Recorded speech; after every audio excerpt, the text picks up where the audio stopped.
Hello everybody, welcome to the United Stands. I'm Mark Goldbridge. Manchester United have won a game in the Premier League, 1-0 against Fulham. We're 13 points off relegation now. I think we can celebrate tonight. I think we're going to be staying in the Premier League. But look, jokes aside, a win is a win. There seems to be a lot of negativity out there. We will talk about that. But you can't dispute the fact that the players look really happy on the pitch. They feel like they fought for something. There's a bit of camaraderie there. They're really excited about that win. What do you think about that?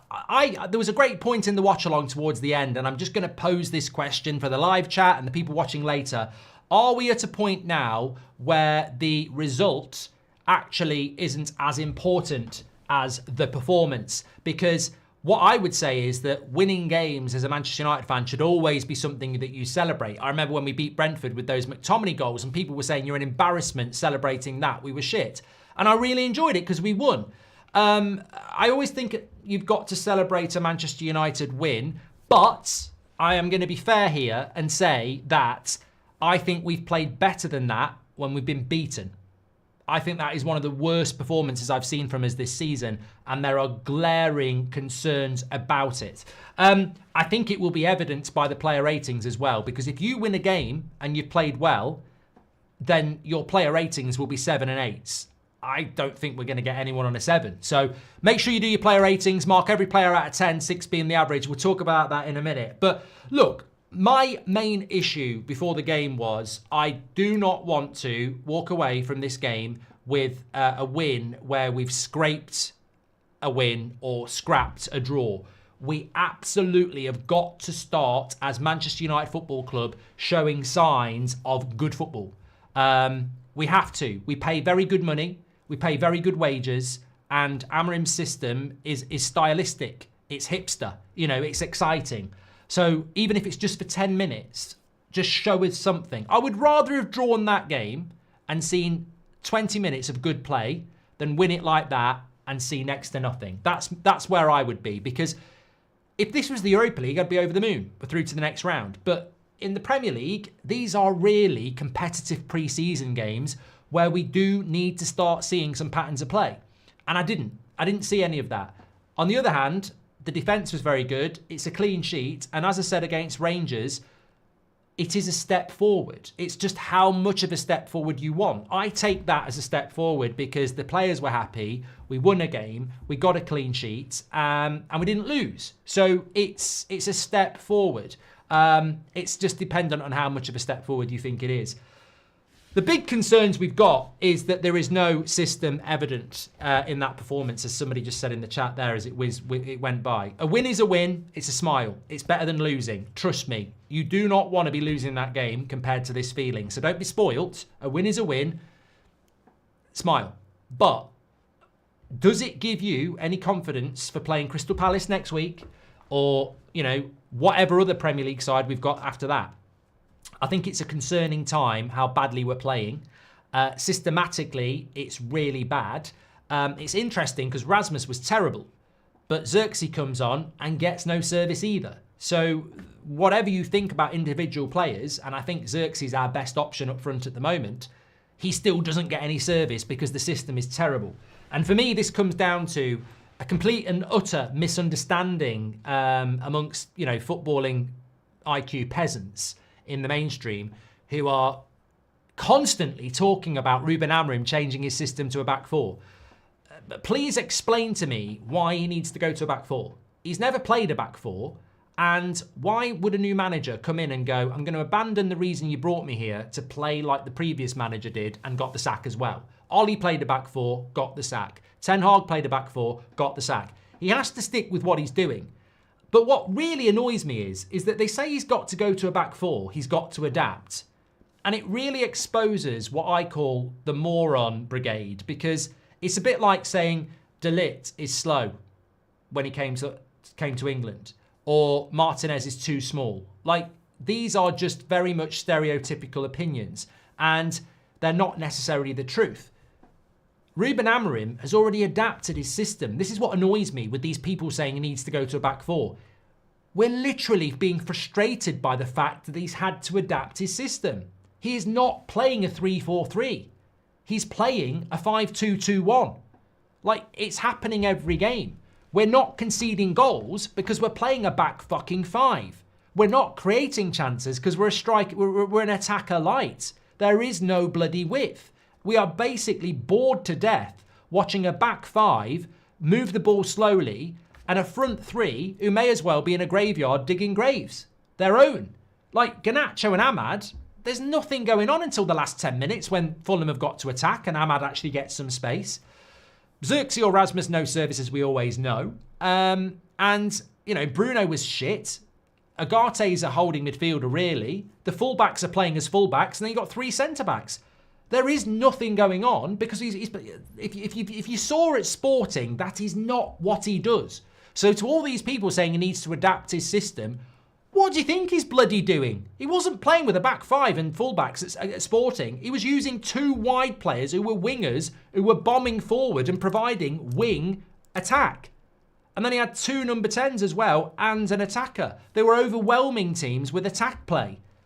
Overwhelming teams. Fulham had a sleeping bag and were, you know, reading good night stories. They had nothing to do. So I think the performance today highlights a real issue that we've brought a manager into the football club that I'm excited about and I really, really like him. But I'm sort of sat here going, I don't think this is going to get any better. I think some people in our fan base think at some point we're going to start seeing Amorim ball. But why would you? I've said this before. If Pep Guardiola is one of the best coaches in the world and it's all about coaching, why does he spend hundreds of millions of pounds on players? Why can't he just go and take a Wrexham player, stick him in the midfield and say, this is how you do this job? Because you can't polish a turd. And people think that Amorim is going to make these players play the Sporting way. And he won't. He needs his own players. And I sort of question, I'm very happy with Amorim. I like the way he speaks to us. I like his style of football. I like his personality. I really do like Amorim. But I question what Sir Jim Radcliffe and Ineos were doing, bringing a manager in like this, knowing we've got a squad like that, and it's almost incredibly that he thinks Amorim is going to pull a magic wand out and go, you are now Sporting players and you can play my style of play. It's never going to happen. And tonight was another evidence of that. The football is turgid and slow because these players have low IQ. They can't do simple things like move the ball quickly from back to front. They can't stretch teams. They can't play one-touch passes. They can't even get rid of the ball within 2 seconds. It's slow. It's side to side. We've had 2 shots on target in 2 Premier League games. One was a deflected shot from distance and one was a penalty. Boom, mic drop. And we're not playing Man City and Liverpool. We're playing Brighton at home and Fulham away. We've had 2 shots on target. One's a fucking penalty and one's a deflected shot. Don't talk to me about progress or we're going to get better or we're playing well. It's glaringly obvious that we are surviving. We're playing survival football. And that worries me a little bit that Amorim already has had to revert to what Rangnick did. And I think the similarities between Amorim and Rangnick are absolutely outstanding, as resounding. You've got 2 men who fundamentally know the problems at Man United. Like they publicly know the problems, and they are both very good coaches. And in a very short period of time, they've abandoned what they're all about to survive. Rangnick did it. Amorim is now doing it. And it's worrying because I really hope Ineos have a plan to back this man at some point, because I don't think in 2 months we're going to be playing much better than we are now, because that would mean he can polish a turd, and I don't think he can do that. So look, where I am is very happy with the win. We're not going to get relegated. But we were never going to get relegated. Very happy with the win, and I would say seeing the players after the game smiling and stuff is a good thing. You know, they've battled for that result. But battle is the word. And from an Amorim point of view, I'd just say he's immune at the moment. Like, what do people expect him to do? It really does remind me of Rangnick, where he needed players. We didn't give him them. He constantly spoke to us twice a week about what the problems were, and they weren't solved for him. And he couldn't play the style of football he wanted to play with the players he had in front of him. And I compare that to Amorim. He can't play how he wants to play which is why he's playing a back five. And we're not creating chances. And he's just surviving with what he's got. It's a bit like Arteta when he first went to Arsenal, actually. You build off a clean sheet. And that's what he's doing. There were people in the chat saying, why doesn't Amorim put Garnacho on the left and Ahmad on the right and put Xerxes and Bruno in behind Rasmus and just go for it? And it's like, because we'll get beat. We'll get beat like an egg. Like, we will lose. I don't blame Amorim for what he's done tonight. He's basically said, let's not concede, let's stay in the game, and let's try and find a way to win it. And through a moment, we have. But what I would also say as well, if you're looking for a positive, is that when you play with a back five, it's hard to score against a team with a back five. It's quite rare to play against the back five. And Fulham, all that they did at the end, because they went for it, but they didn't really, before the last 10 minutes, create any big chances. Yeah, there's the one off the line. There's the Muniz shot over the bar. He should have scored. But that's the chaotic last 10 minutes where they're throwing everything in. We actually defended quite well because we've got a lot, we're playing with a back five. And I think what Amorim is doing now is he's just, and he has hinted at this before, and we can like it or not, but he has said, as much as we've got to change things, we also have to win games. And tonight, he has to do that. Wheezy says, Mark was screaming that Amorim plays wingers, not fullbacks. What happened now? Welcome to YouTube, right? The great thing about YouTube is, and free content, is that it's open to all. And you will get idiots. He played wingers at Sporting as... I feel like I should slow down and really announce my words here. So at Sporting, he had a lot of wingers and played the way he wants to play. He played 3 defenders and 2 wide attacking players that would join the attack and overwhelm the opposition with quick movement of the ball. When they didn't have the ball, they would get back and support the defence. At Manchester United, we don't have players that can do that. So what he does is he uses fullbacks out wide to solidify the defence. And that's why we don't create many chances going forward, okay? Hopefully that explains it to him. Ahmad and Garnacho playing like wingers. Bruno tactically blind, says Palimo. Dalot and Mazraoui playing as fullbacks. Ineos is killing the club we love. He hasn't got the tools to do the job. You get a guy to come round to your house tomorrow to fix your cooker, and you don't give him any tools. You just give him a load of breadsticks. It ain't going to work. Even though the attack was bad, it would have been worse without Garnacho. He was driving the team forward as best he could. Defence was solid, at least, says CSR. I don't think Garnacho and Ahmad played bad. I think they were in a graveyard shift. I think when they got the ball in the space, they're dangerous, but they were living off scraps. Collier fits the system. Mainu doesn't, says Sulai. Collier needs to be really careful. Really careful. After that performance tonight, he'll be on the transfer list to Chelsea by tomorrow, 30 million. Pure profit. Pure profit. With Anthony gone and Rashford in the wilderness, we look really light on wide options, even without selling Garnacho, says Emily. I would start or regularly sub Collier. Look, the future's good for Collier, John, until Ineos want to sell him. Hard for the manager to implement a free-flowing system with the minimum training sessions, says Art. It's hard for him to... It's impossible. It's not hard. It's impossible for him to implement a free-flowing system without the players. What you're saying is give him more time on the training pitch. You're asking him to polish turds. It doesn't matter how many times I train a bag of cement to win an Olympic gold at a 100-metre sprint. It won't do it. So it's not even about more training sessions. If he hasn't got the players, they won't get any better. I heard the real reason Sir Jim was there was because he just been on a tour of Stamford Bridge, says Ethan. United fans chanting Jim Radcliffe's CUNT, says Elliot. I don't know whether that's true. We're leaving off fumes as fans. A win is refreshing. I love that, Viniac. I love that. And that's a great thing. We don't have a lot to smile about as Man United fans at the moment. Don't waste the opportunity to at least smile about winning a game. Mojo says, Anthony gone, Rashford finished, and we're thinking of selling Garnacho. That door has to be shut. Garnacho shouldn't be going anywhere. Glinios need to find 30 million from somewhere else. Don't come care from where. Sign a left back. Mainu, Bruno, 10. Collier, Agate, pivot. Ahmad, wing back, says Daniel. So you're selling Garnacho, are you? Well done. So happy hearing the fans constantly singing Amrim's name during the game, says Minnie. The fans at the ground tonight were amazing, says Kenzie. Best away fans in the league. I've said it for years. Scrooge McDuck only watching us because we're playing in London, says Narnbread. Result is important, says Patrick Lynch. Performance is important. It's pick your poison, really. I think we need wins. I'm less worried about Amrim's system. Is very profile dependent. We don't have those profiles yet. Says Patrick, thank you. Great point. Tomorrow is the birthday of Amrim. Happy birthday, Ruben, says Zhao. Maguire, colossal at the back, says Red Army. We need wins to build the confidence, says Dan. Actually, Red Army's a bit of a propaganda. I actually think it might be Harry Maguire.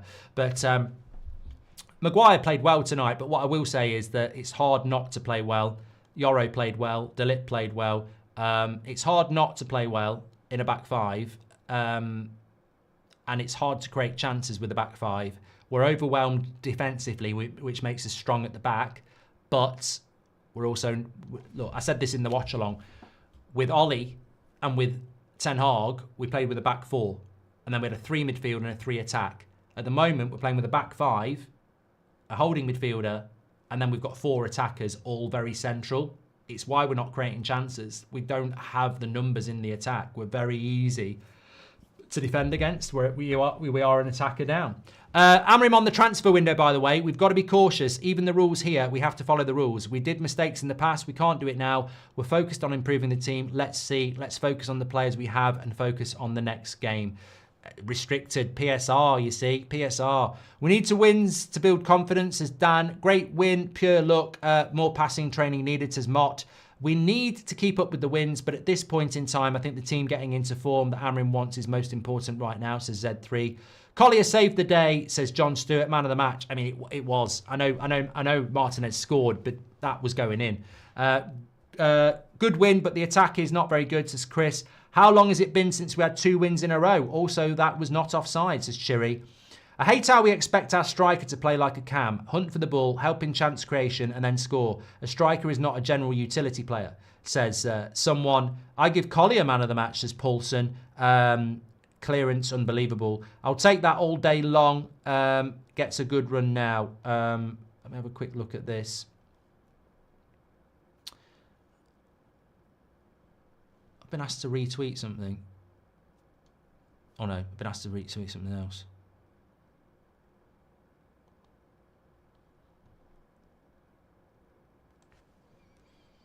Okay, it was just about that transfer stuff that I've just mentioned. Right, should we do the player ratings? I think that's pretty much everything I wanted to talk about. Look, I think it's really, really relevant to be even-handed. The win is good, the winners are positive, but performance was very, very boring. I would also say that you know, one shot on goal in the last game was a penalty. One shot on the goal today was a deflected shot from distance. So, yeah, defensively good, offensively not so good. If we're being fair. Player ratings. Let's go. This will be interesting. I'm really looking forward to this. Actually, I'm very much looking forward to this because it's going to be really interesting to see how people read it. Mark, viewer 9876, you're wasting a super chat on something I'm not going to talk about. And if you watch the watch along, at no point did I praise Rasmus either. So jog on. You may as well call me a Forest fan, mate, because this whole Rasmus thing is hilarious. I don't know where it's coming from. I've said he's played shit for weeks. I don't do Player FC. The mods will just block you for being a troll. We're trying to actually talk about progressive issues at the football club. You're acting like a child. It must be past your bedtime. We need Dumfries, Davies like wingers to play Amrin Ball, says Mohit. And Radcliffe wants Garnacho to his favourite club, says Thomas. Not selling Garnacho, just then better off bench, says Daniel. No, we need Garnacho in the starting lineup, mate. Bruno was a shower of shit today. You wait till I get to player ratings on Bruno. I mean, fucking hell. We talk about strikers and we talk about Garnacho. Can you tell me the player that's meant to be the most creative player on the pitch? Can you tell me why he was so fucking shit today? What's the excuse? I know we can't sub him off because we're shit. You know, I admit, I've said this. We've done the experiment. You take Bruno off, we're worse. It doesn't matter how bad he plays. You take him off, we're worse. We can't sub Bruno because he's the only leader we've got. But bloody hell, let's be honest. He was crap today. Really crap. And if he wasn't the captain, he would be subbed off. But we can't sub him off because he's got this captaincy thing that makes the team worse if he goes off. But he was bloody awful. And we talk about creativity. I don't hear enough people talking about the guy that's meant to be the captain and the biggest creative playing absolutely shite. Anyway, Onana. I mean, I don't know what to say. 5.5, yeah. I think there was a couple of crosses into the box again where I don't know why he didn't come for it. It was a brilliant header from Maguire, but it was right on top of Onana and he stands back. If Maguire doesn't win that header, there's no way Onana's saving it from that position. And his distribution was terrible. But he kept a clean sheet. So you could give him a 6 if you wanted to. I'll give him a 5.5. I've got the wrong button here. De Ligt, 6. Nothing wrong with his performance today. Was playing very well. I think he came off for fitness reasons. Obviously had a bit of a knock on Thursday. Shared the load with Yoro. Very intelligent from the manager. De Ligt was very steady. I'll give him a steady 6, definitely. Maguire, 6.5 for me. I'm not going to run away like Red Army. I think he was a man of the match contender, but I'm struggling to give any player even a 6.5. So I thought Maguire played well, but I wouldn't say it was, you know, backs to the wall, you know, Harry against the world like we have seen in recent weeks. I think it was a, you know, probably, I bet if you spoke to Maguire after the game, he'd probably say it was quite an easy game compared to Anfield or, you know, the Emirates or even Brighton last week. So I don't think he played again. Well, no, he did, yeah. But yeah, 6.5, potentially a man of the match contender. Martinez, I think for the goal, I'd give him a 6.5. For the two-footed tackle, I think I don't want to see that, and I've seen it twice this season. It does need calling out. You can't jump into tackles with 2 feet like that and defend it. If he'd have got sent off, people would have gone mad. He's got to keep his head in that situation. But for the 3rd game in a row, he has shown his major importance in the team to step out from the back. He keeps doing it, and he's brilliant at it. And today, we've won the game because of his ability to step out from the back at the right time. And it was brilliant. Why am I not giving him a 7? Because I think, defensively, there were a couple of lapses that could have cost us. The Muniz chance at the end, there's a cross to the back post. There's 2 players on the Fulham player. One of them's Martinez, one of them's Mainu. They don't jump, and the knockdown goes to Muniz, who should have scored. I don't know why he's not jumping. 6.5. I'll knock him down 0.5 for some of the defensive mistakes. But again, man of the match contender. Delo, 5.5. Again, he's very consistent at being a 5.5 these days. Going forward, which was one of his big strengths, it's like he's had a bang to the head. Amnesia. He doesn't offer anything going forward. And when we're already playing a back 5 with fullbacks, if the fullbacks don't offer anything going forward, it's a back 5. So 5.5 for me. Probably a 5.5 for Agate as well. He'll never not put a shift in, but I just felt that he got a bit overwhelmed. Maybe it's the extra work because of Bruno. He'd win a tackle and have another Fulham player on him. And I think it was a battle for him today, and there was no space. And I think I'd probably say it wasn't one of his best games. But I love Agate. I think he's got the right attitude. I think he's got the right talent. But we all saw it. It was so congested in the midfield. It was really difficult today. Bruno a 5. I mean, what do you want me to say? For a player of his quality to misplace the amount of passes he misplaced today was absolutely shocking. And if there is any player in that team that is responsible for the tempo and speed of the game, it is the captain and biggest creator. So I think he has to take responsibility as the captain and, you know, the biggest creator in the team for the tempo of the game.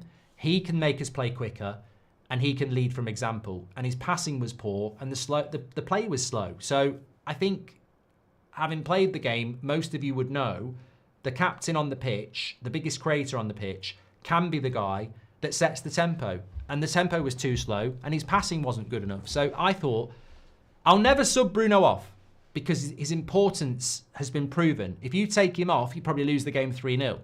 But he played badly today, in my opinion. 5. Martin Mazraoui, probably a 5.5, same as Delo. Nothing really going forward. Although, there was a brilliant bit of play where De Ligt got the ball to Garnacho. Garnacho took someone on, slipped it into Mazraoui. He's got all the time in the world, and it was a crap cross. So he can get into positions, but it's not good enough from the fullbacks. It's not good enough. And there's no point playing a back 5 and hoping to create chances. It's not going to happen. Ahmad and Garnacho, for me, I would give them both a 6. I really would. And it's interesting that they've both got a 5.8.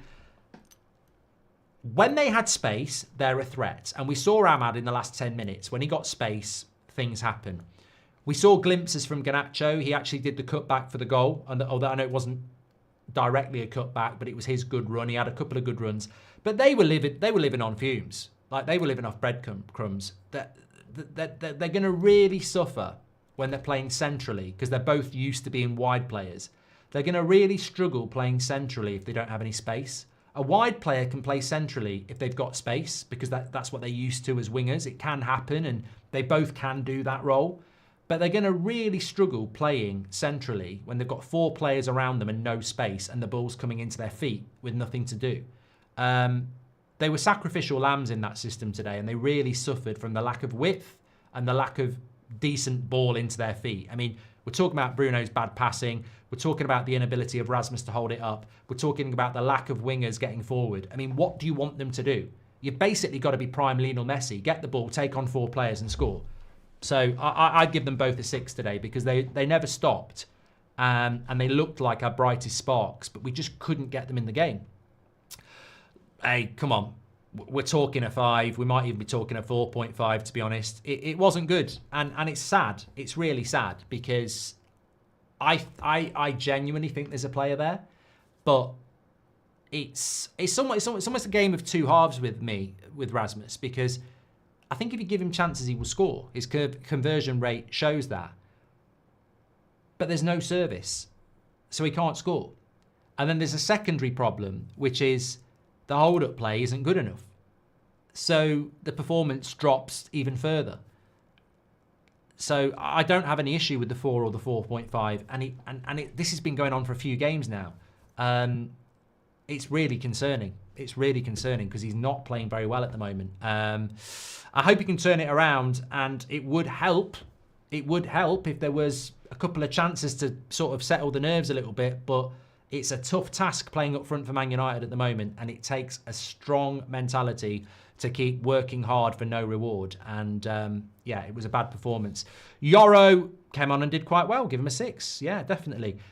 Collier came on and did well and saved us the game. 6.5. I'm going to give him man of the match. It was a toss-up in a game that was so bad as who to give man of the match to. And it really comes down to, do you give it to Martinez for the goal, or do you give it to Collier for the clearance off the line? And I just think Martinez's goal was deflected, whereas Collier's was all about being in the right place at the right time. I also thought the way he headed the ball away was intelligent as well, because he looped it away. He didn't just head it down. So I'd give it to Collier. Mainoo was all right, 6 in a more advanced role. Malacia, I'll give him a 6 out of generosity, really. And Xerxes, I mean, look, I'll say the same about Xerxes as I'll say about Rasmus. Half an hour, no service. Last week against Brighton, no service. Yes, he holds the ball up better, but there is no service to our striker. So I'll give him a 6. There is no service to our striker. Like, it must be absolutely soul-destroying to play up front for Man United. You get nothing. Nothing. And people can say it's about hold-up play, but Xerxes holds up the ball well. He held up the ball last week well. He doesn't get any service still. Your service comes from moving the ball quicker, getting overlaps on the wing, and creating space by moving the ball quickly. Hold-up play is not going to make that happen, because if a striker's got to hold the ball up, defenders are coming from behind, which means they're not out of space. It will help you retain possession, but we actually need to get Xerxes or Rasmus or a new striker turning and running, because there's things going on around them. And it's just not happening. It's not happening. And it's not been happening for years, but it's happening even less now. I actually think this season, if you run the stats, we're probably worse than ever for chance creation for our strikers. I mean, it used to be about 1.9 shots per game. Well, I know straight off my head, Xerxes had 1 in 2 games. So it's less than a shot a game at the moment. Amrim today, I'm going to give him a generous 7. I think he set us up not to lose and got a bit of luck with the goal and won. I think it was very, very clear that we played a back 5. I think it was very, very clear that we played to be organised. And I think it was very, very clear that we played purposely quite a slow tempo. So I think we came here not to get beat and we won. So fair play. Man of the match, Martinez. I understand it. He scored the winner. I ain't got a problem with that. I was sort of tossing it up between Martinez and Collier. And Martinez obviously scored the winner, so I ain't got a problem with that. Smash a like on the video if you agree with that. Just got a few more super chats to read here. Mark at Eagles are dominating. Says, I'm going to turn it on in a bit, mate. Mojo's twin brother. I think the Eagles might beat the Chiefs in the final, but very happy with the win. In the UK from Australia, seeing family, says James Oliver. Was nice to see my grandma as she passed away yesterday. Love everything you guys do. Keep it up. Hope everything has a wonderful day. Lovely, James. And that's a nice way, isn't it? Look, real life. We're Man United fans. Never don't celebrate a Man United win.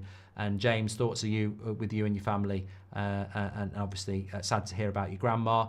Could Bruno be being bad today or ineffective was more to do with only him and Agate playing in the midfield? Surely the way he was playing, not running everywhere, not trying fancy passes, must have been a part of how he was told to play. Blake, play compact, stay deeper than he usually does. No, I think that's true, Mojo, but the misplaced passes were terrible. There was a ball that went to him on the edge of the box from Garnacho, and he just completely miscontrolled it. Again, I don't mind people struggling with not being able to play a certain system, but what I really have an issue with is the inability to do things that you learn when you're 8. You know, a 5-yard pass, controlling the ball, 2-touch football, moving the ball quicker. We really seem to struggle with that. When Ineos arrived, we had a left back and they got rid of them, says Matthew Black. Team are terrible, fans are world class, says Richard Smith. The best thing about tonight, my man of the match, my men of the match, my men and women of the match are definitely the away fans. They were brilliant. Signings needed, says Kieran, but the levels will pick as more confidence comes back. I don't think it will, Kieran. I don't. I really don't. I don't want to have a downer because I love what Amrim's doing and I want us to win every week. But I genuinely think United fans would be doing themselves a favour if they didn't expect this team to start playing better football, because that would mean that these players are capable of it, and I don't think some of them are. So I don't think you're going to see this great football anytime soon with the players that we've got. We have to bring better players in. Thanks everyone for watching. Take care, stay safe, and let's get over to the fan forum. Lovely stuff. What should we bombard them on the fan forum with? Up the Eagles. They won't have a clue what we're talking about. Take care.